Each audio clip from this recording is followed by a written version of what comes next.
Okay, so we've been talking about improper integrals. I imagine we'll just finish that, although the homework isn't for this Sunday, but it will be on the test. So I'll post an announcement suggesting that people should look at that. So as I've mentioned, improper integrals get broken into two types.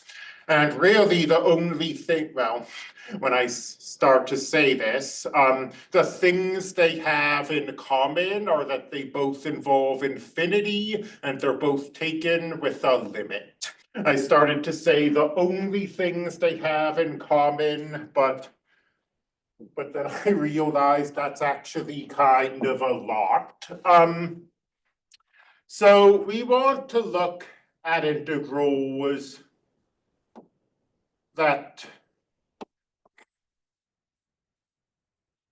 look like this. And it's after yesterday. I mean, it's, I hope, sort of easy to understand what's going on here. We have a function, and if we think of this as a positive function and we think of the integral as the area under the curve, we've got, sorry, my jacket's brushing the board. We've got this area and we want to find it.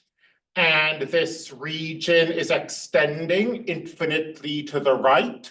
But after yesterday, I mean, it's perfectly credible that it has a finite area. We saw the exact same thing when the region was extending upwards. Unlike what we talked about yesterday, it's really easy to give concrete applications of this. There are very sort of standard applications, and that's because an integral is a net change.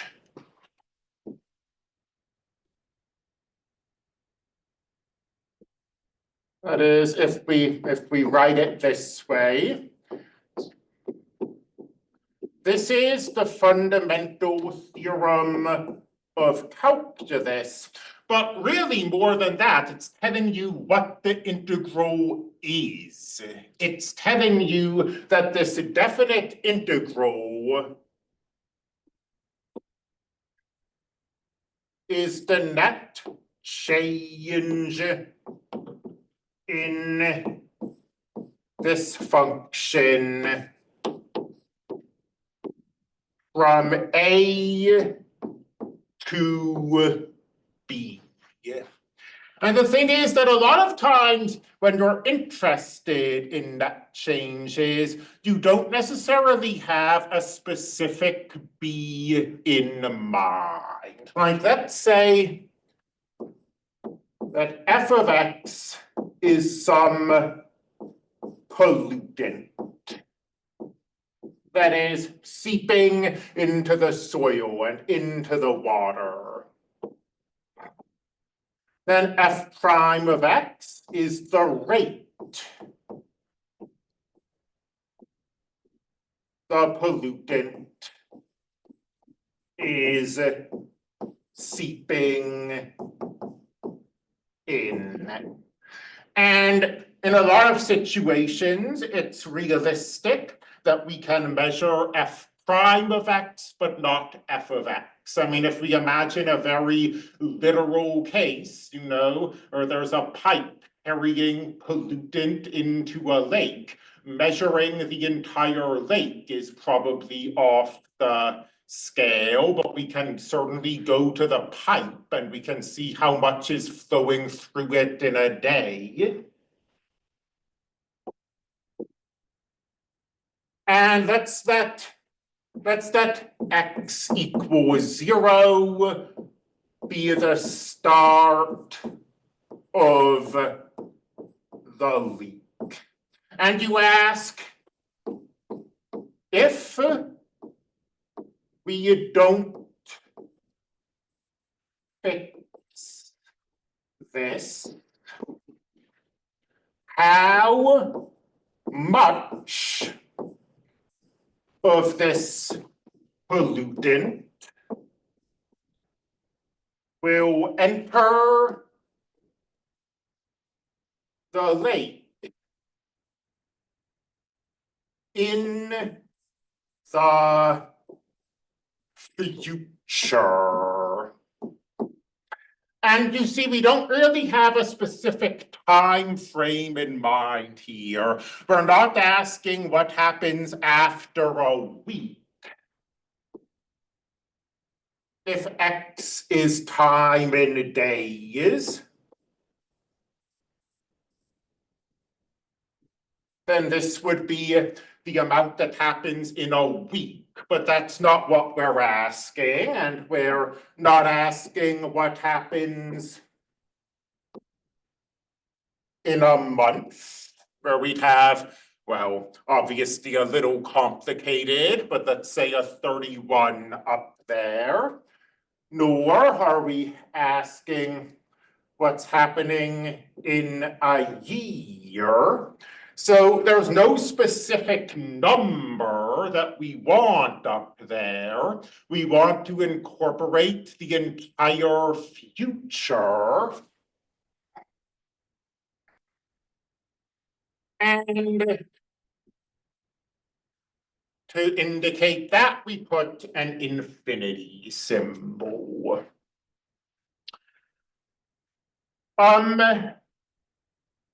Another sort of classic example of this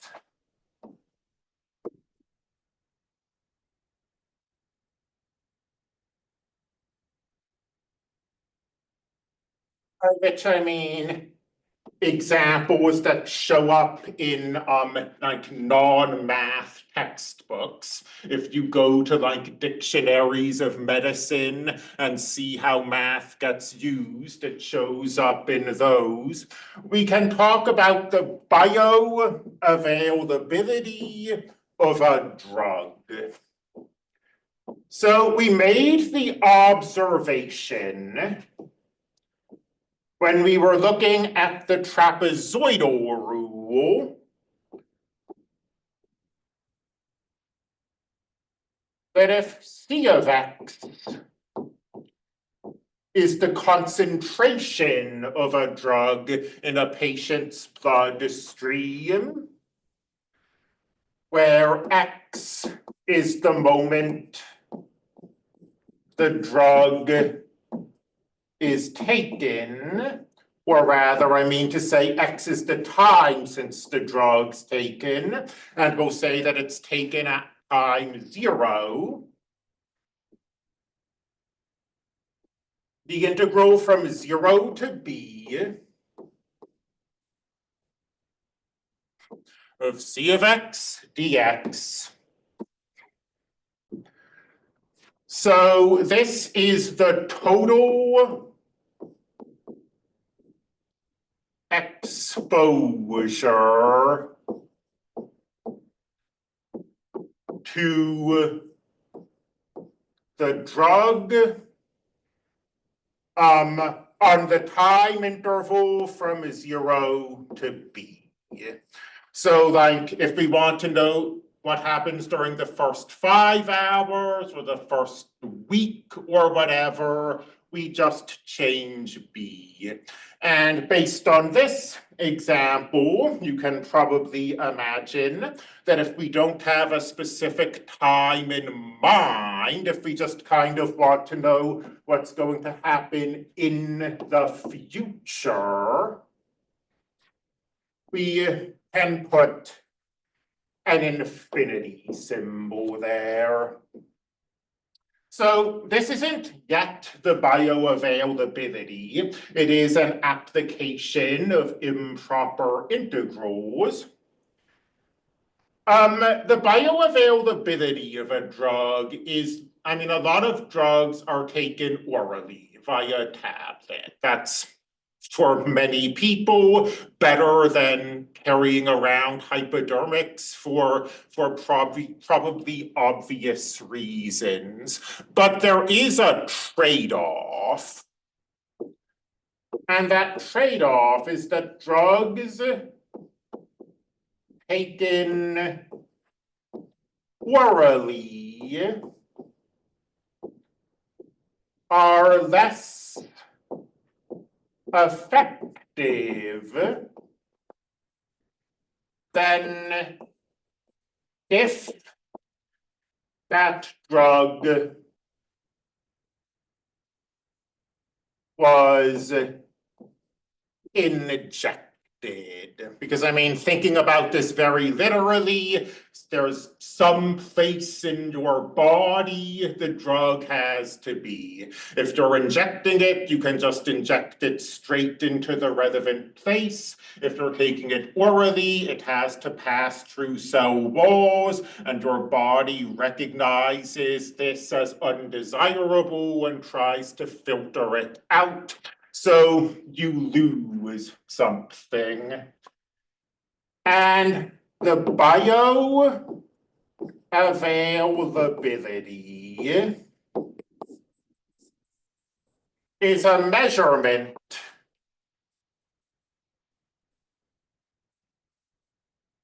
of how effective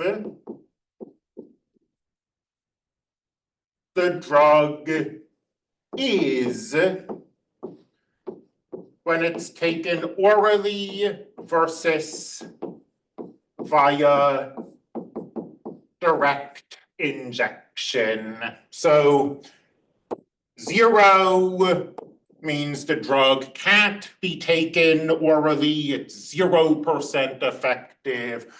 1, this is not realistic, but it would mean the drug is 100% effective. There is no loss at all. And how do we find the bioavailability, or how do we define it? Well, we'll assume that the more contact your body has with the drug, the more effective it is. So we're going to use this integral here to represent effectiveness. And now instead of 1 concentration function, we have 2 concentration functions. C sub I of x,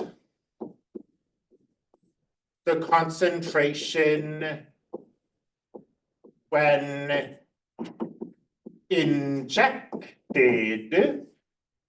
and C sub O of x, the concentration when taken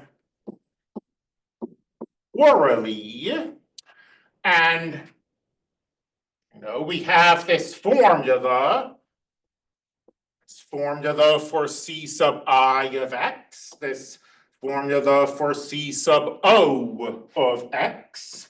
So this bioavailability is defined to be the quotient of 2 integrals. Call it B.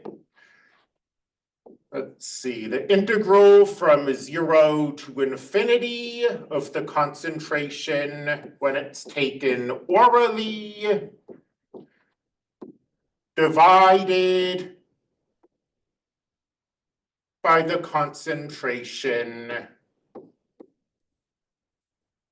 when it's injected, or I guess intravenously, we could also use I for. So obviously any appearance of infinity in the real world is always a bit, idealized, let's say, because eventually the patient will die and be cremated, or the body will turn to dust, or whatever.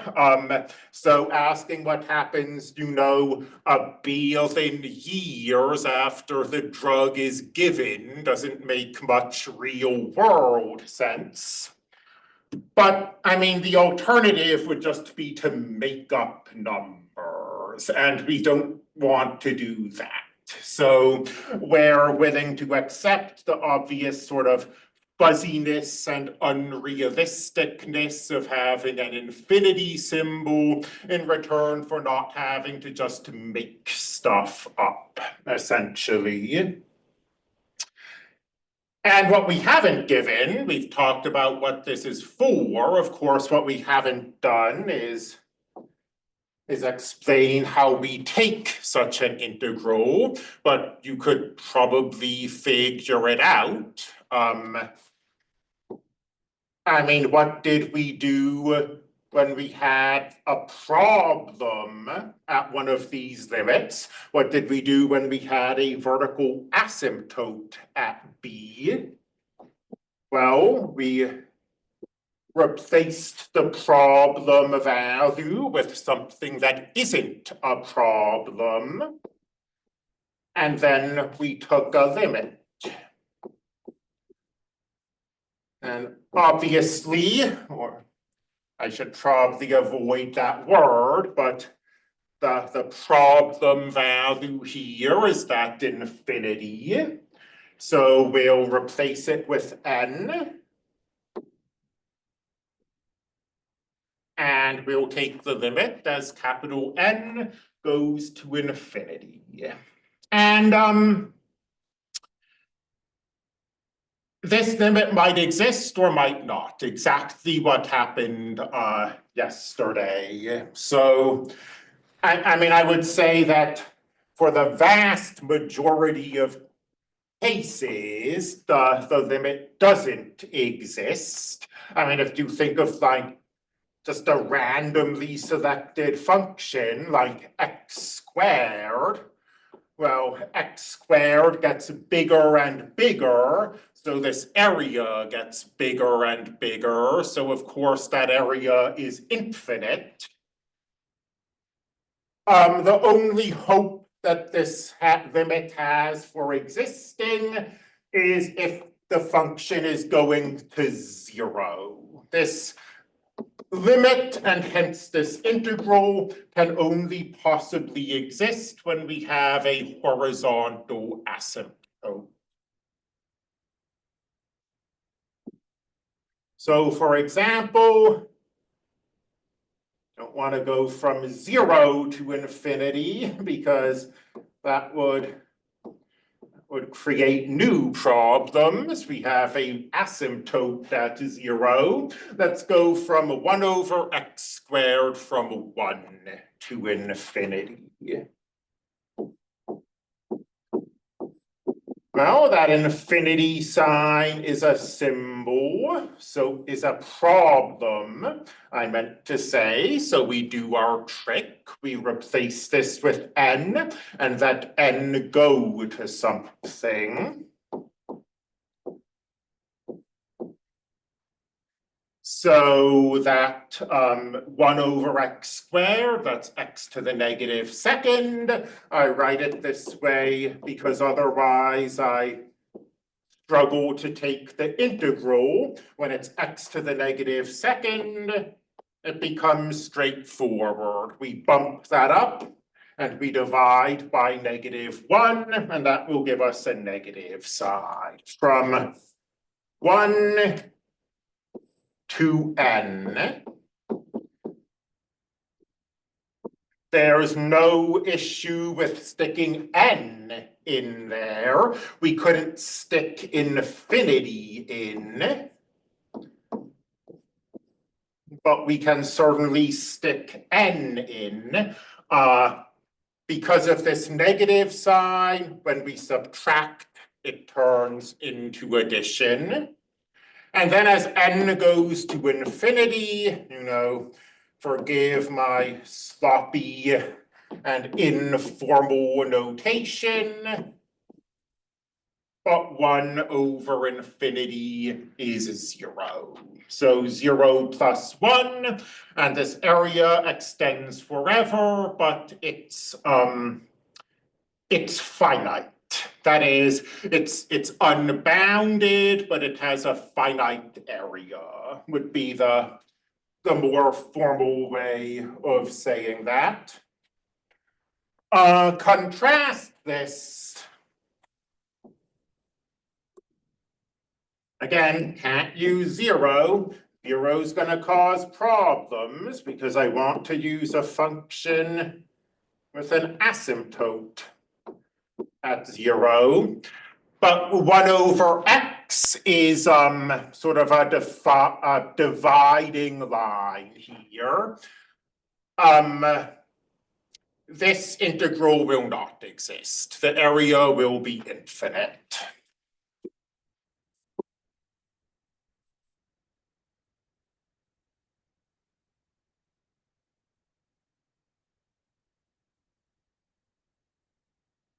I struggle to get students to always write the limits. I know it's kind of tedious, but in mathematics, it's considered quite important to have the correct notation.